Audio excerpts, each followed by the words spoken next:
Imagine que vous êtes sur la route en voyage, que vous commencez à manquer d'essence et qu'en plus, vous avez envie de faire une pause.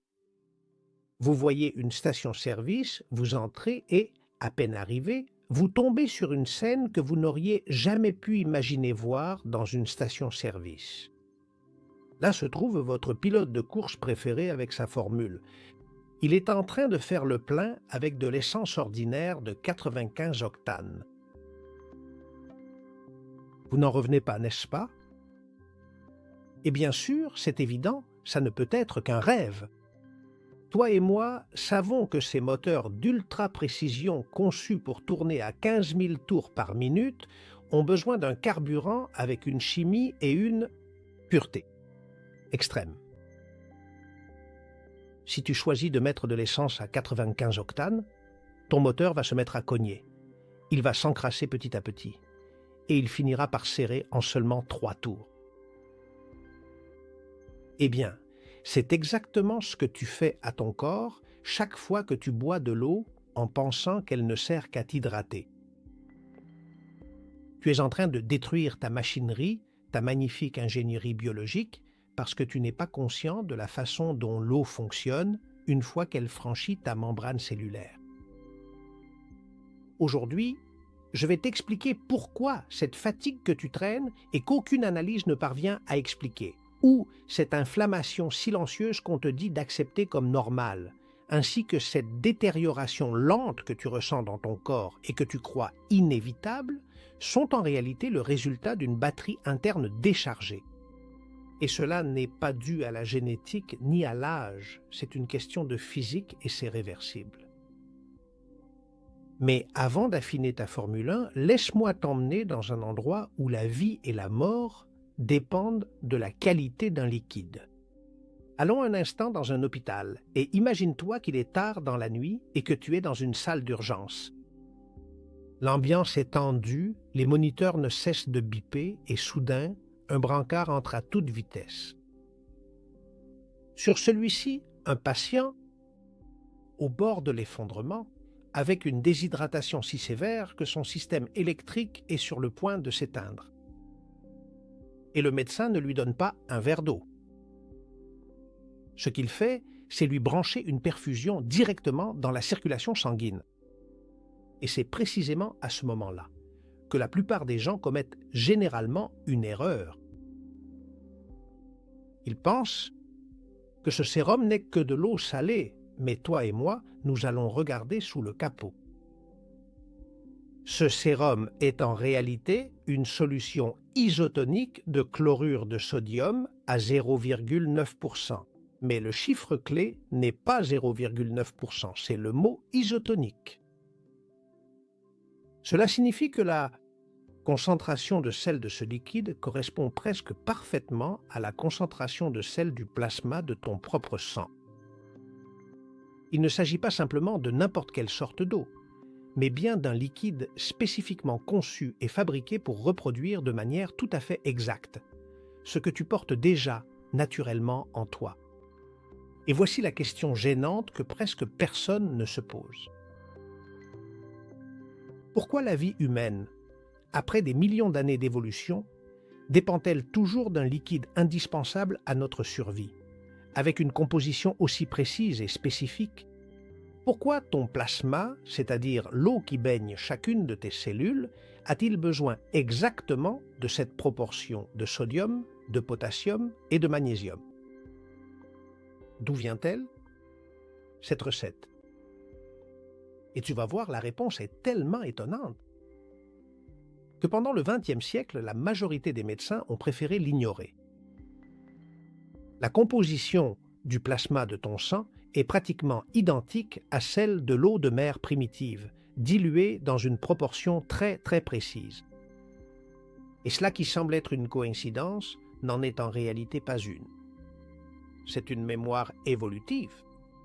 Et ça, cela signifie que chaque fois qu'un médecin dans n'importe quel hôpital du monde branche une perfusion à un patient mourant, ce qu'il fait, sans le savoir presque toujours, c'est redonner au corps de ce malade l'océan auquel nous sommes liés depuis 600 millions d'années. Cette perfusion n'est pas une invention moderne, c'est une imitation chimique de quelque chose de bien plus ancien que la médecine, et cela fonctionne parce que ton corps le reconnaît comme sien, comme s'il rentrait à la maison. Mais le premier homme qui a osé dire cela à voix haute il y a plus de 100 ans a été traité de fou par la communauté scientifique de son époque. Jusqu'à ce que il démontre, avec un chien errant et une seringue, qu'il avait raison. Nous allons parler de cet homme et de son chien dans un instant, je te le promets. Mais avant, j'ai besoin que tu comprennes quelque chose que la nature a déjà résolu depuis des millions d'années. C'est-à-dire, bien avant qu'aucun scientifique parisien, car tu verras qu'il vient de Paris, n'ait l'idée de prendre une seringue et maintenant tu vas voir. Allons ensemble dans le désert. Et là, imagine un bédouin préparant sa caravane. Devant lui se trouve son chameau qui soudain fait quelque chose qui semblerait une perte de temps à un touriste. Le chameau s'approche de quelques affleurements rocheux et commence à les lécher avec une concentration absolue. Et ceci n'est pas une anecdote de voyage, c'est de la biophysique appliquée. Ce que fait le chameau, ce n'est pas chercher du goût. Ce qu'il recherche, c'est une homéostasie osmotique. Et des scientifiques comme Knut Schmidt-Nielsen, qui est le père de la physiologie du désert, ont consacré des années à comprendre comment ces animaux survivent à des températures qui feraient fondre n'importe quel autre mammifère. Et ce qu'il a découvert, c'est que le secret ne réside pas dans le stockage de l'eau dans les bosses, ce qui d'ailleurs est un mythe, car les bosses sont uniquement composées de graisse. Le secret réside dans la gestion que font les chameaux de leurs électrolytes. Le chameau sait que s'il boit de l'eau pure sous ce soleil, son sang se diluerait, ses cellules gonfleraient à cause de l'osmose et sa pression osmotique chuteraient brutalement, ce qui le conduirait à une défaillance multiviscérale et à la mort. Le chameau lèche les pierres pour obtenir du sodium, du potassium et du magnésium. Ce sont ces minéraux qui maintiennent le voltage de la membrane, et sans ce bouclier minéral, l'eau ne reste tout simplement pas à l'intérieur de la cellule. Elle devient une sorte de solvant qui te nettoie de l'intérieur et t'éteint électriquement. Et toi, en revanche, tu bois de l'eau à très faible minéralisation parce qu'on t'a dit que c'était bon pour les reins. Et ensuite, pourtant, tu t'étonnes qu'à 3 heures de l'après-midi, ton cerveau ressemble à une ampoule sur le point de griller. C'est aussi simple que ça, et aussi sophistiqué. Ce que le chameau fait par instinct, un naturaliste français du XIXe siècle l'a démontré avec des données. Et c'est maintenant le moment de revenir à cette promesse que je t'ai faite il y a un instant. L'homme, le chien et la seringue. Cet homme, c'était René Quinton. Et ce qu'il a fait a changé à jamais la façon de comprendre qui nous sommes réellement. Et tu verras, Quinton n'est pas arrivé à sa découverte grâce à une illumination divine. Il était passionné par l'évolution et il a remarqué une contradiction que personne n'avait voulu voir dans la théorie de Darwin. Si nous venons de la mer, pourquoi nos cellules ont-elles encore besoin exactement du même environnement salin que celui qui existait dans l'océan primitif? Le chercheur René Quinton s'est rendu compte que, même si nous avons définitivement quitté le milieu marin il y a de cela des millions d'années, le fonctionnement biologique de notre usine interne n'a en réalité jamais changé son mode de fonctionnement originel. Et, comme conséquence de ces années de recherche, ce qu'il a fait a été de formuler « Merci ». La loi de la constance marine, qui dit en substance que notre milieu interne, c'est-à-dire le liquide qui baigne mes cellules et les tiennes, est qualitativement identique à l'eau de mer. Et pour le démontrer, face à la communauté scientifique qui le prenait pour un illuminé, à la fin du XIXe siècle, plus précisément en 1897, il a réalisé une expérience qui, si elle était faite aujourd'hui, serait pratiquement impossible. Il a pris un chien errant, l'a appelé Sodium, et dans un hôpital de Paris, il lui a drainé presque tout son sang jusqu'à ce que l'animal soit pratiquement mort et sans réflexe. Et à ce moment-là, sous le regard incrédule des médecins présents, il lui a injecté de l'eau de mer diluée et isotonique. Et qu'est-ce que tu crois qu'il s'est passé? Eh bien, non seulement Sodium n'est pas mort, mais quelques jours plus tard, il était plus vif, plus actif et avait plus d'énergie qu'avant l'expérience. Son corps avait reconnu l'eau de mer comme son propre plasma. Et pour son corps, c'était comme s'il rentrait à la maison.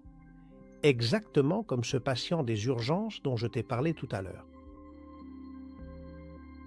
Ce succès retentissant est ce qui a poussé Quinton à passer à l'expérimentation sur les êtres humains.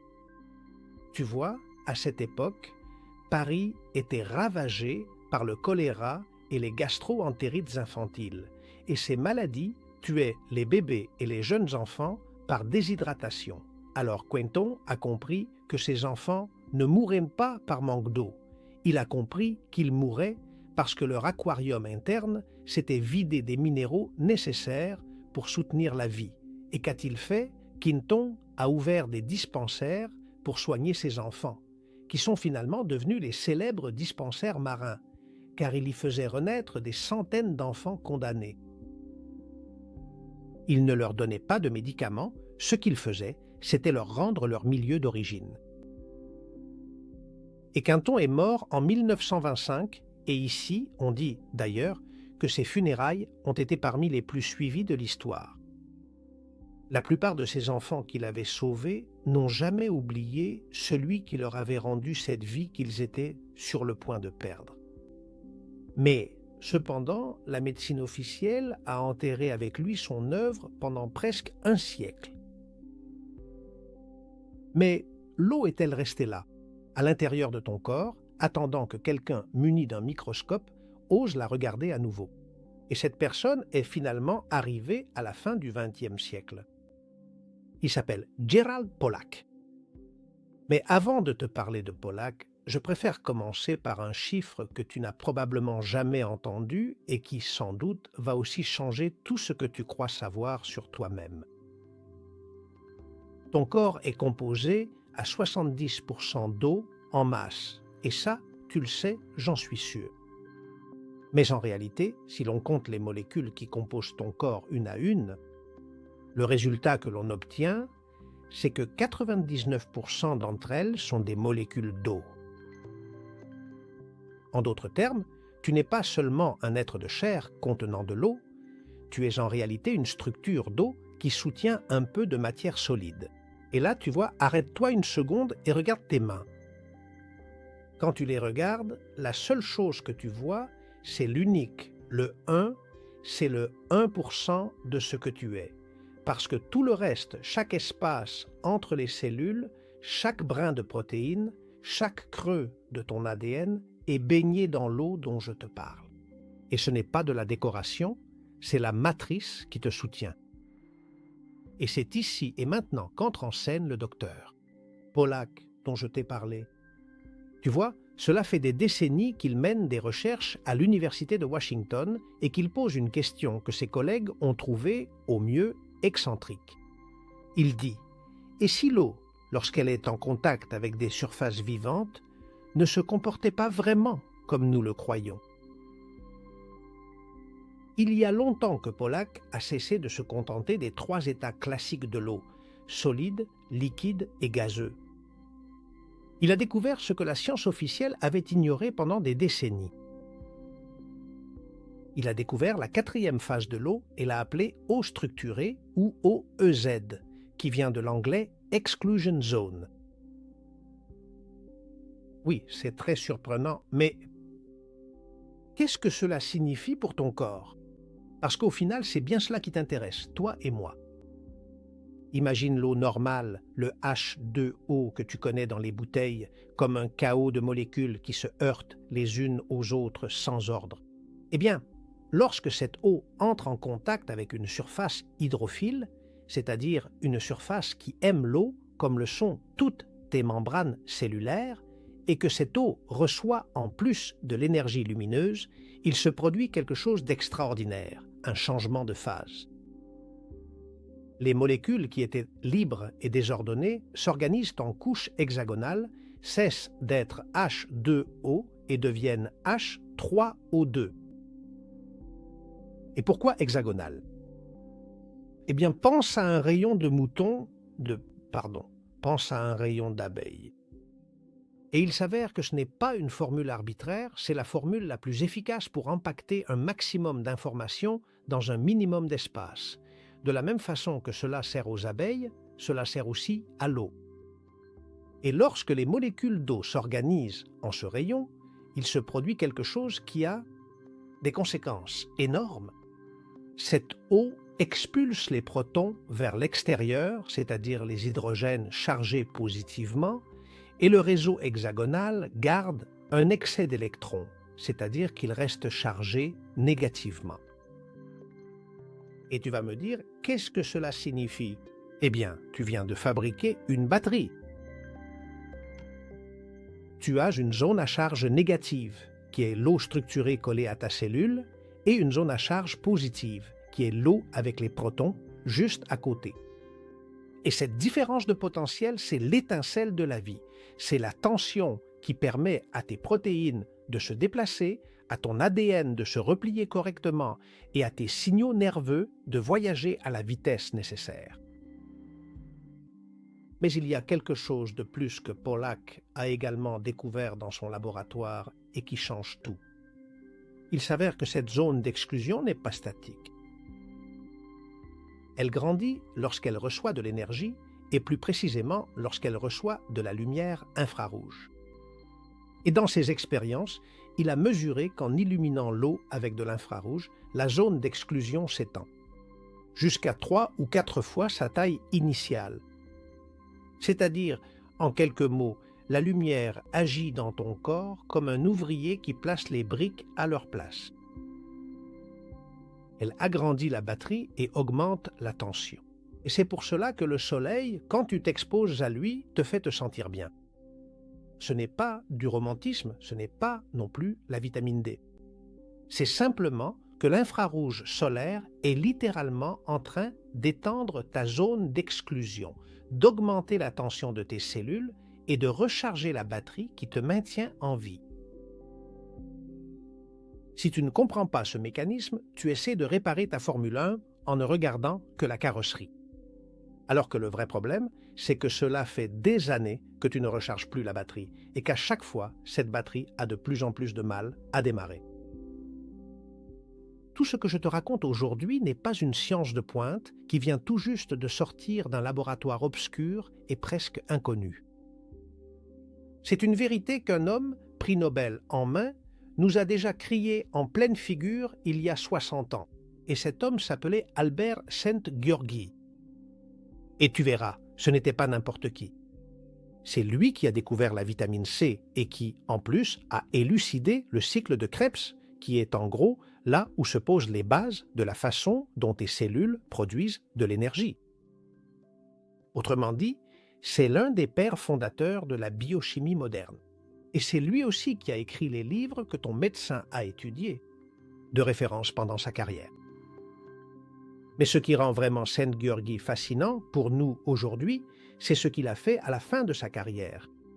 Tu vois, il s'est rendu compte que la biochimie classique, c'est-à-dire celle qui dit que la vie n'est qu'une série de molécules qui se heurtent les unes aux autres par pur hasard, était une explication bien trop lente et maladroite pour la complexité de ce qu'est un être vivant. C'est-à-dire que ce qu'on nous expliquait en cours à l'école quand on nous parlait de biologie ne fonctionne pas.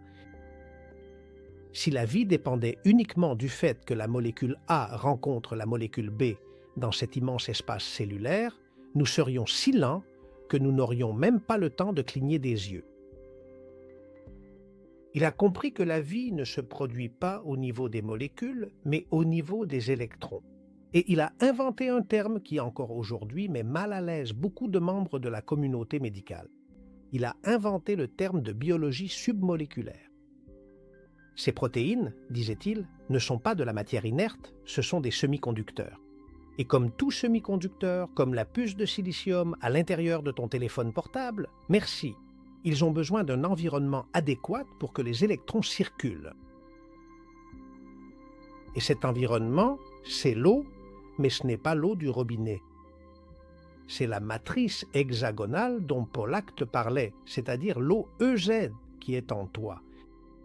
Et pour Seth Georgi, l'eau n'était pas le décor où la vie se déroule. Pour lui, l'eau, c'était la vie elle-même, et il n'était pas seul dans cette intuition. La généticienne et biophysicienne Mae-Wan Ho a consacré sa vie à nous démontrer quelque chose d'encore plus profond.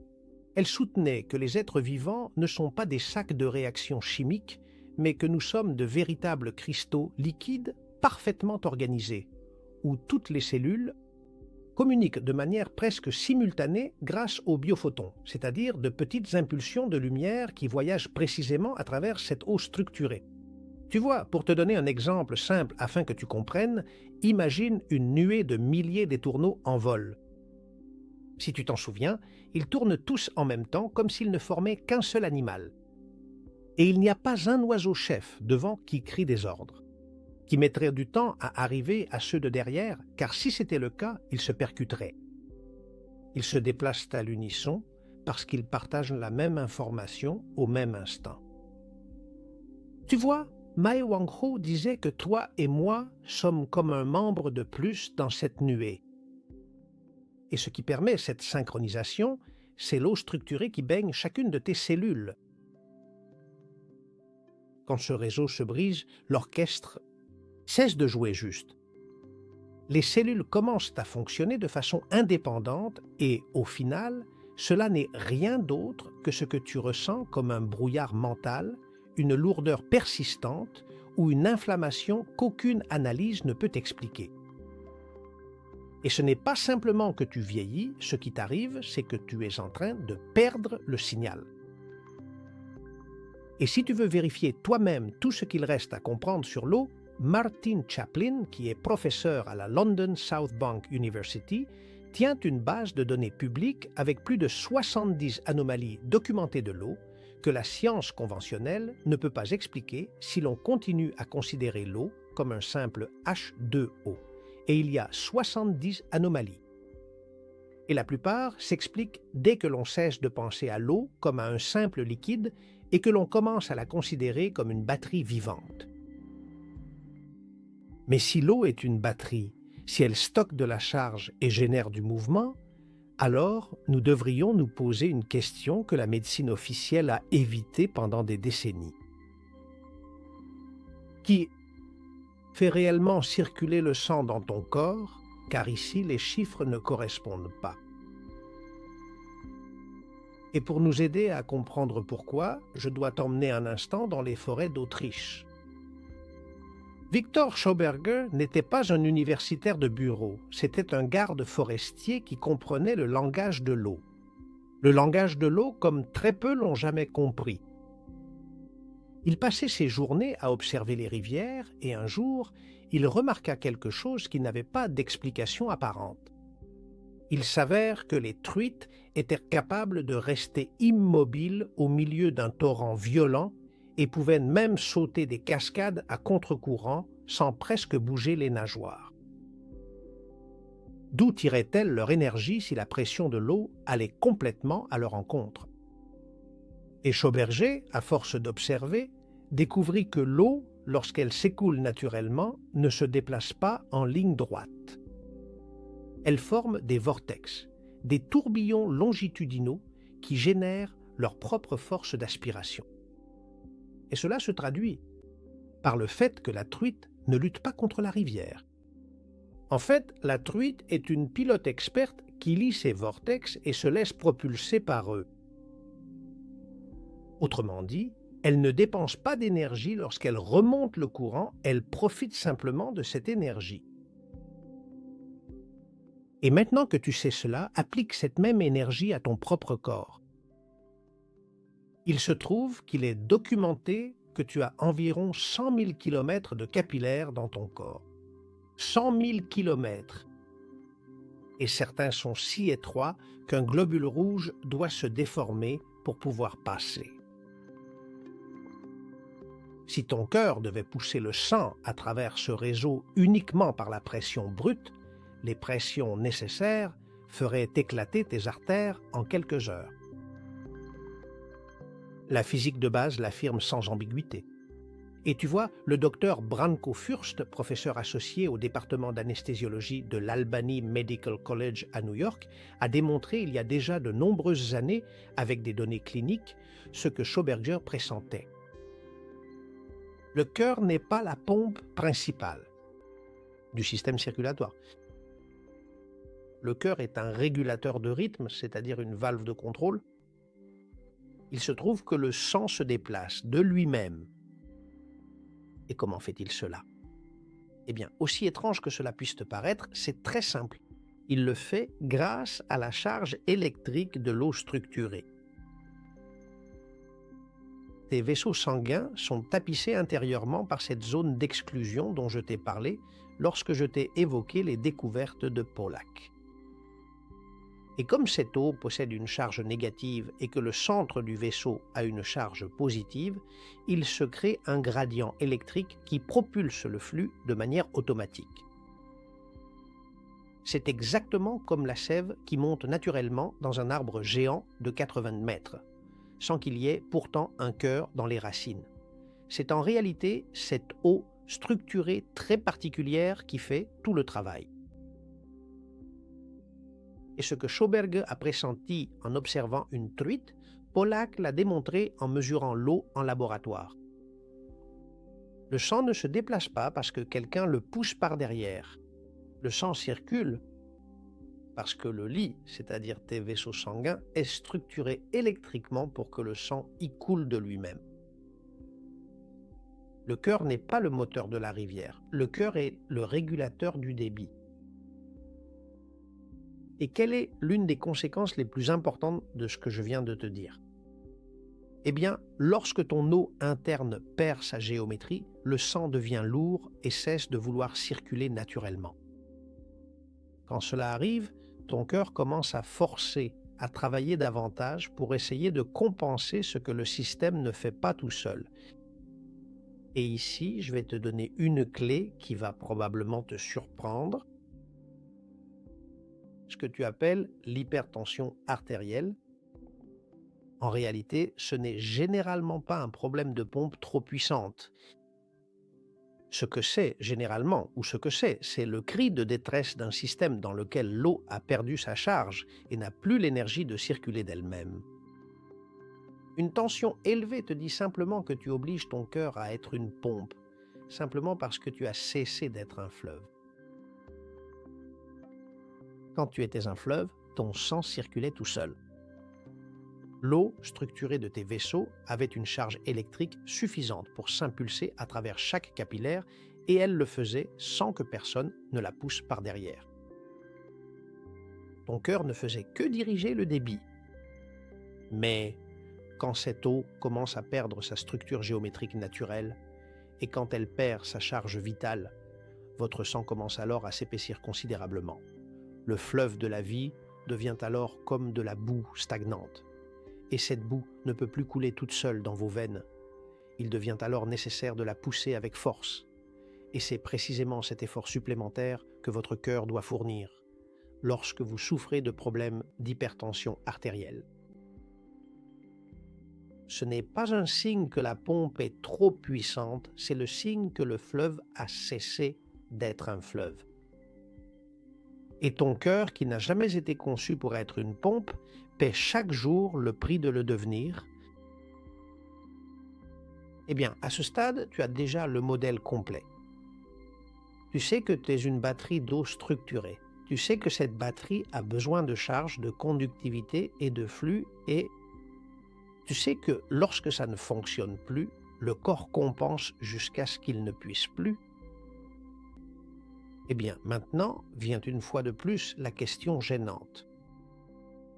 Pourquoi ta batterie est-elle en train de faillir?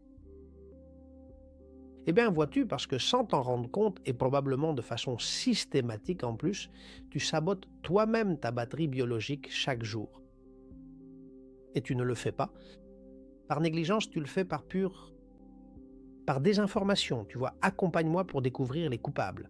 Mais avant de te les présenter, souviens-toi de cette image que je t'ai donnée au début. Ce pilote mettant de l'essence à 95 octanes dans le réservoir de sa Formule 1. Et pense à une chose, si tu ne retires pas le sable des engrenages de ton moteur, il ne fonctionnera pas au rythme pour lequel il a été conçu. Peu importe que tu mettes le meilleur carburant du monde, tu dois enlever ces résidus, ce sable. Eh bien, passons au saboteur. Le premier saboteur, c'est la bouteille en plastique. Et la plupart des gens, lorsqu'ils parlent du plastique, pensent au microplastique et au bisphénol. Et ils ont raison de le faire, non? Car ce sont vraiment des perturbateurs endocriniens qui sont bien documentés, et cela est déjà en soi une raison suffisante de s'inquiéter.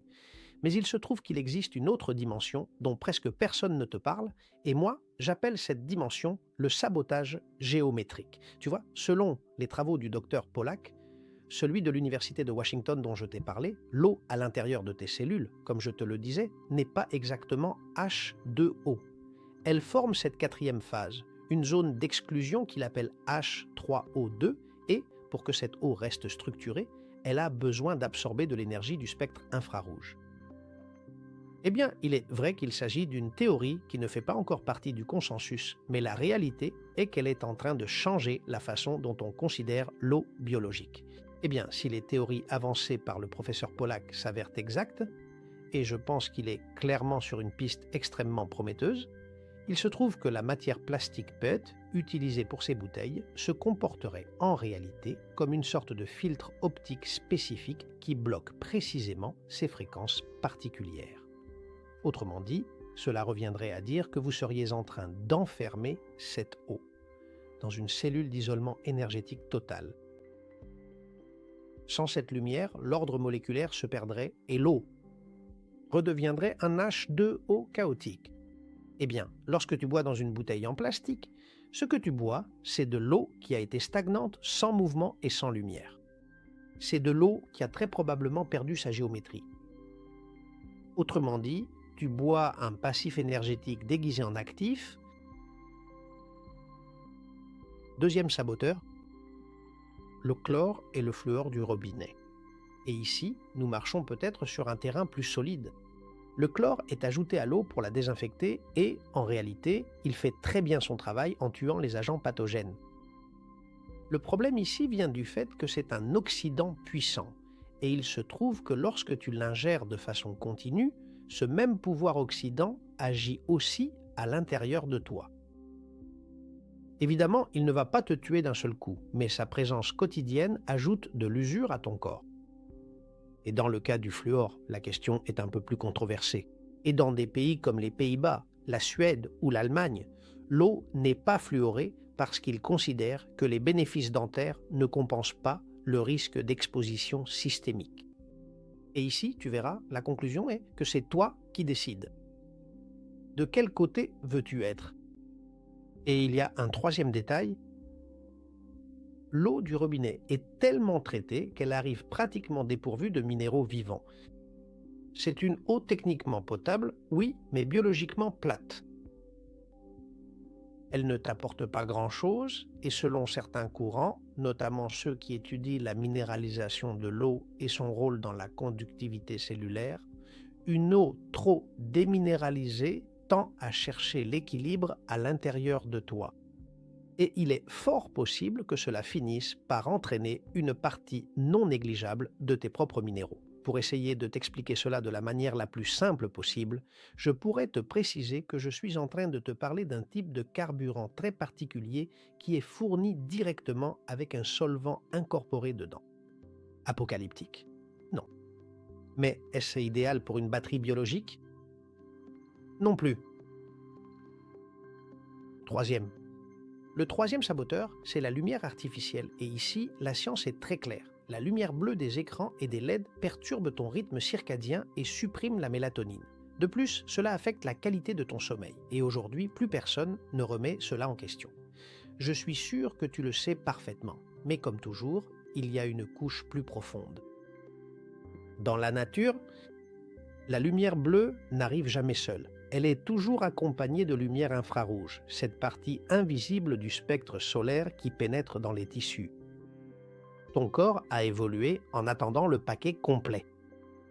Lumière bleue plus infrarouge et toujours les deux ensemble. Très bien, la biochimiste May Wan Ho, dont je t'ai parlé il y a quelques minutes, pour décrire comment la lumière organise la matière vivante, en est venue à parler de cohérence quantique dans les systèmes biologiques. Et c'est une idée qui est encore en discussion, mais qui est sans aucun doute fascinante. Mais tu vois, il n'est même pas nécessaire d'entrer dans la physique quantique pour comprendre l'intuition.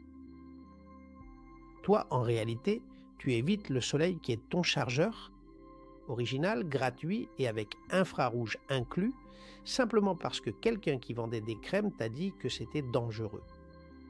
Et tu passes 16 heures sous une lumière qui n'apporte que le stress du bleu sans le baume de l'infrarouge.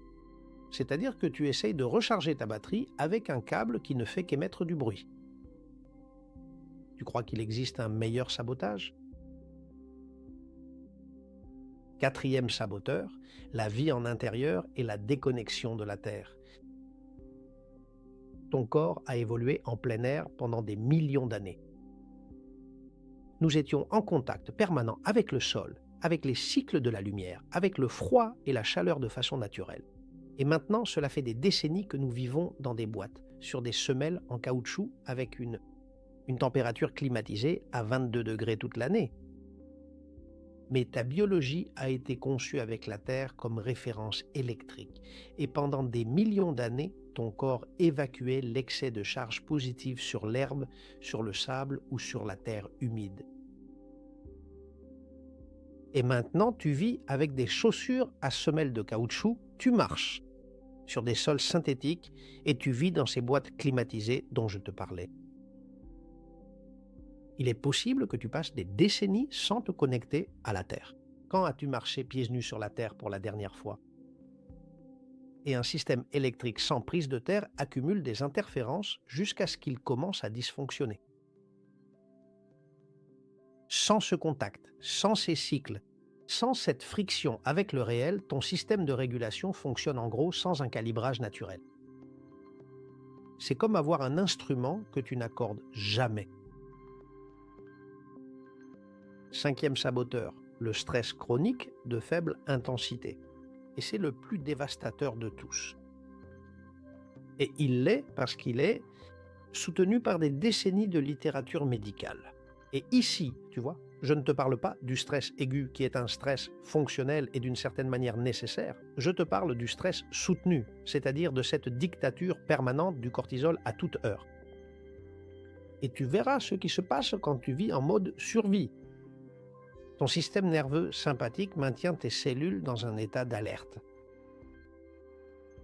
Et dans cette situation, le corps, en gros, ce qu'il fait, c'est prioriser une réponse de fuite et arrêter les processus d'entretien à long terme, comme la réparation, la digestion, la régénération.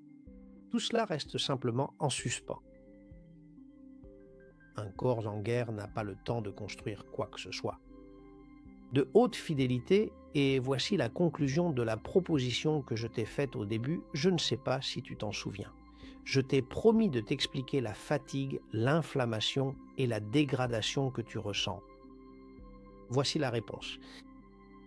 La fatigue, c'est une batterie déchargée. L'inflammation, c'est un système qui fait court-circuit par manque d'ordre interne.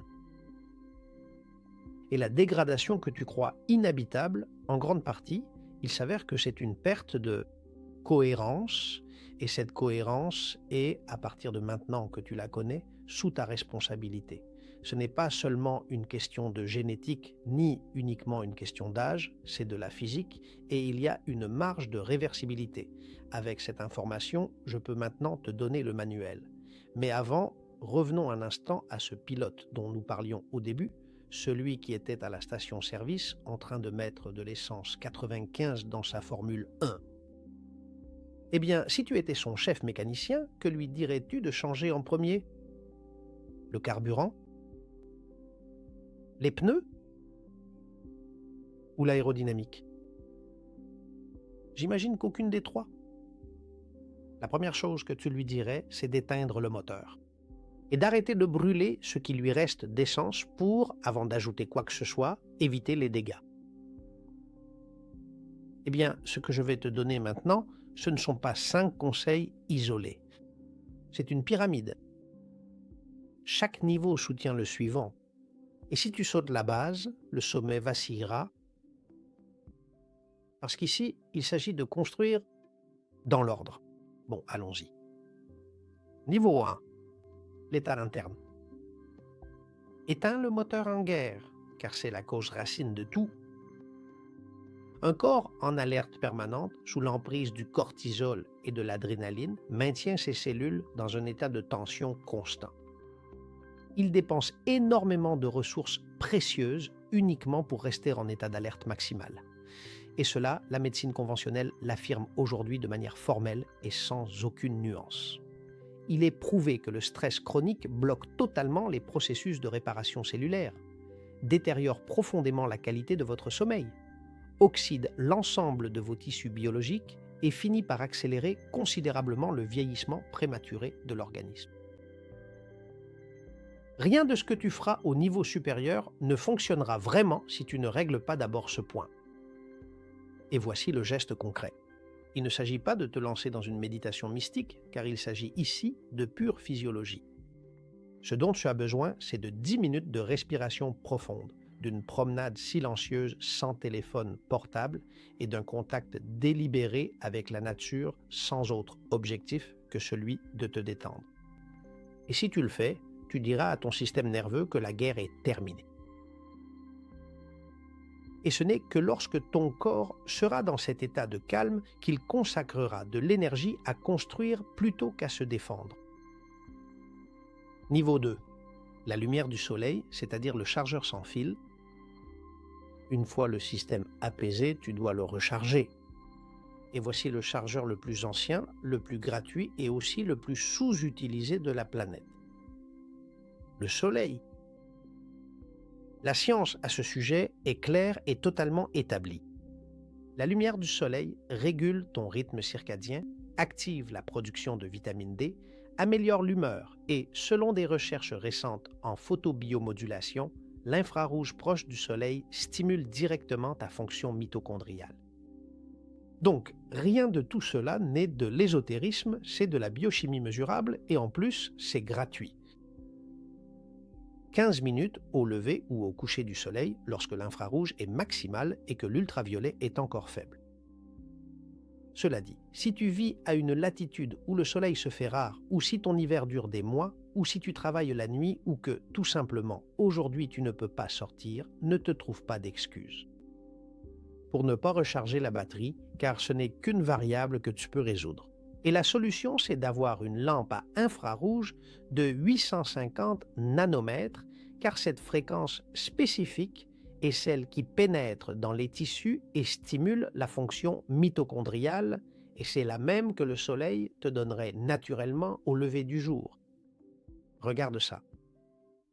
Ce n'est pas un substitut parfait au soleil, car le soleil possède un spectre complet et, en plus, il synchronise ton horloge biologique d'une manière qu'aucune lampe ne pourra jamais totalement reproduire, mais c'est la meilleure alternative disponible lorsque le soleil n'est pas là. 20 minutes à environ 30 cm de la lampe, sans lunettes. Pendant la séance, car tu verras que l'infrarouge à cette puissance, qui est une puissance, disons, domestique, ne va pas endommager ta rétine. Mais je te dis aussi une chose, si tu as le moindre doute, consulte ton médecin avant de prendre une décision. Et si tu as le choix entre le soleil et la lampe, choisis toujours sans hésiter le soleil. La lampe, c'est le plan B, un très bon plan B, mais ça reste le plan B. Et maintenant, après t'avoir expliqué cela, je vais aussi te parler de l'aspect le plus spéculatif, mais qui reste cohérent, et c'est pour ça que je t'en parle. Si Pollack a raison, ce même infrarouge est celui dont ton eau interne a besoin pour rester structurée. Et pendant ce temps, d'autres peinent des compléments pour des effets que le soleil t'offre gratuitement. Niveau 3, le grounding, c'est-à-dire la mise à la terre. Ton corps, comme tu le sais déjà, est un système électrique et comme toute machine de précision, il apprécie une mise à la terre. Tu vois? La réalité, c'est que nous vivons isolés, comme je te le disais, à cause des semelles en caoutchouc et des sols synthétiques, et que nous accumulons jour après jour une charge statique que nos ancêtres, eux, n'ont jamais connue. Et aujourd'hui, il existe un courant de recherche encore jeune sur l'earthing ou le grounding qui avance l'idée que le contact direct avec la Terre permet un échange d'électrons aux effets anti-inflammatoires mesurables. Les études existantes sont de petite taille et il manque encore des recherches plus larges pour les confirmer, mais la réalité, c'est que les résultats actuels vont dans une direction cohérente avec tout ce que je viens de t'expliquer et de te présenter. Alors ici, la question est, quel est le geste à adopter dans ce cas? Eh bien, 10 minutes par jour à marcher pieds nus sur de l'herbe, du sable ou de la terre humide. Et si vous ne pouvez pas, parce que vous vivez dans un appartement, au 10e étage, ou parce que le temps ne le permet pas, ou encore parce que c'est l'hiver et qu'il y a un demi-mètre de neige devant chez vous, il existe une alternative qu'il est bon de connaître. Les tapis ou feuilles de mise à la terre sont des surfaces conductrices reliées à la borne de terre d'une prise électrique standard mais vous verrez, ici, il y a quelque chose d'important à préciser, pas au courant électrique, car cela serait dangereux, et ce n'est pas ce que font ces tapis. Ils se connectent à la prise de terre, c'est-à-dire cette troisième broche de la prise qui, dans votre installation électrique, est littéralement reliée au sol, et ce qu'ils font, c'est reproduire le même échange d'électrons qui se produit lorsque vous marchez. Pieds nus sur la terre. Mais tu pourras le faire depuis ton salon, depuis ton bureau ou dans ton lit pendant que tu dors si tu utilises un drap de mise à la terre. Et ici, je te donne aussi le même avertissement que je t'ai donné avec la lampe. Ce n'est pas un substitut parfait. La terre naturelle présente de la variabilité, elle possède une vie microbienne et un champ magnétique. Cependant, ce tapis spécifique réussit néanmoins à accomplir une tâche particulière très efficacement. Il s'agit de sa capacité en matière de conductivité électrique. Pour tout le reste, sans aucun doute, le sol réel reste l'original. Mais si ton alternative est de ne pas faire de mise à la terre ou de le faire sur un tapis, n'hésite pas. Fais-le, même si c'est avec le tapis. Et là-dessus, tu verras, je ne te demande pas d'avoir la foi. Je te demande de l'essayer pendant 3 semaines et que tu observes comment tu te sens parce que ta biologie réagira, même si les laboratoires essaient encore de donner un nom à ce dont je te parle. Tu vois, c'est l'équivalent de ce que fait le chameau avant de traverser le désert, mais en version électrique. Et maintenant, nous arrivons au niveau 4, les aliments vivants qui sont un carburant de précision. Et ici, tu verras. Je t'invite à arrêter de penser à l'eau uniquement comme quelque chose qui sort d'un robinet. Tu vois, l'eau la plus pure que tu puisses consommer ne vient pas en bouteille. Elle se trouve à l'intérieur des plantes vivantes. Lorsque tu manges un fruit ou un légume cru, tu ingères de l'eau que la plante a déjà travaillée, qu'elle a filtrée à travers ses membranes, qu'elle a organisée osmatiquement et qu'elle a chargée de minéraux, de vitamines et d'enzymes. Par conséquent, c'est une eau accompagnée, ce n'est pas une eau seule. Et selon les travaux de Pollack, c'est une eau qui se trouve déjà dans cette 4e phase, c'est-à-dire H3O2, et qui est prête à s'intégrer à ton système sans que ton corps ait à dépenser d'énergie pour l'organiser. En d'autres termes, c'est un carburant de haute fidélité et presque gratuit. Et ici, laisse-moi te donner quelques exemples pour que tu puisses comprendre. Un concombre n'est pas un légume ennuyeux, c'est un filtre biologique encapsulé. Les feuilles vert foncé, les épinards, le choucal, la roquette sont chargés de chlorophylle, qui est la molécule qui capte la lumière du soleil à l'intérieur de la plante. Ce qui veut dire que lorsque tu les manges crus, d'une certaine manière, tu manges de la lumière transformée. Et de la même façon, les graines germées sont aussi la vie à son point maximal d'activité métabolique. Enzymes, antioxydants et vitalité concentrée.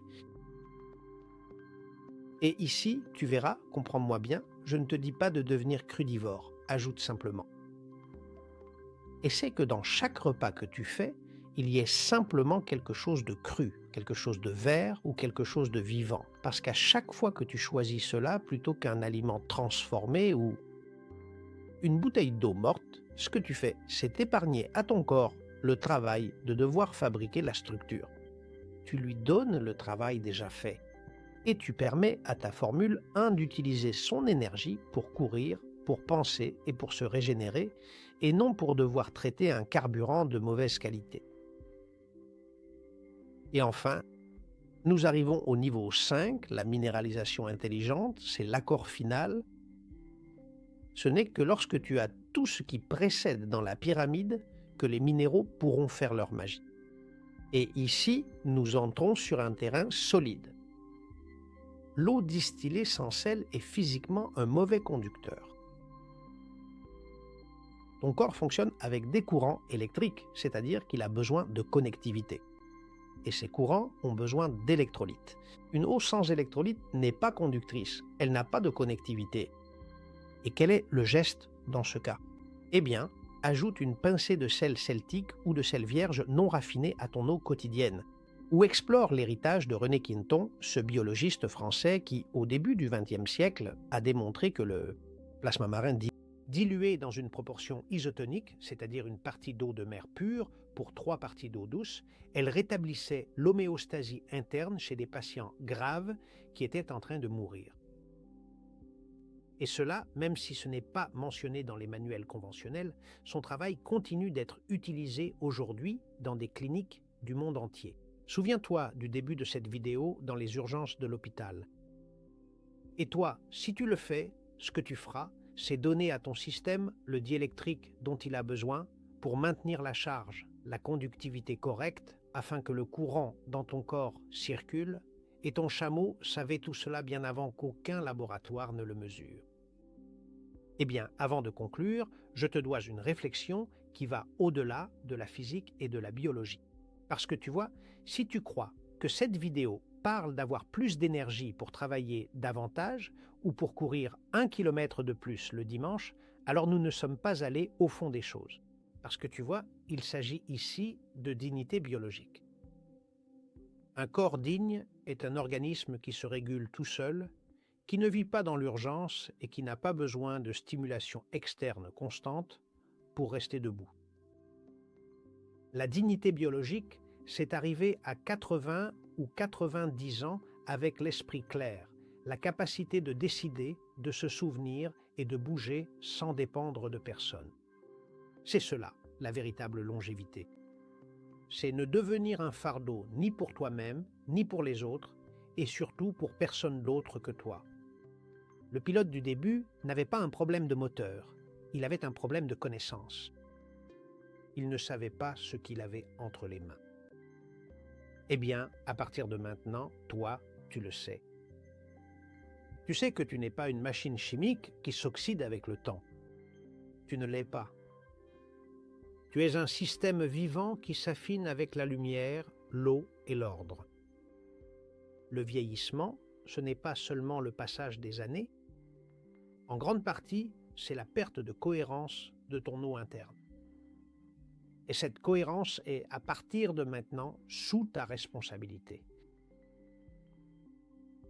Commence dès cet après-midi. Commence par sortir de chez toi. Enlève tes chaussures pour toucher le sol. Cherche à t'exposer aux rayons du soleil. Et prends le temps de boire ton tout premier grand verre d'eau avec une petite pincée de vrai sel marin. Et non pas ce sel blanc industriel et raffiné qu'on te vend habituellement au supermarché. Dans les prochaines semaines, je vais publier de nouveaux contenus qui approfondiront tout cela et te donneront des outils encore plus concrets. Si tu veux que je te prévienne quand ils sortiront, abonne-toi et active la cloche. On se revoit bientôt. Ta Formule 1 t'attend pour que tu reprennes le volant. Vas-y, toujours de l'avant, et je te lis dans les commentaires.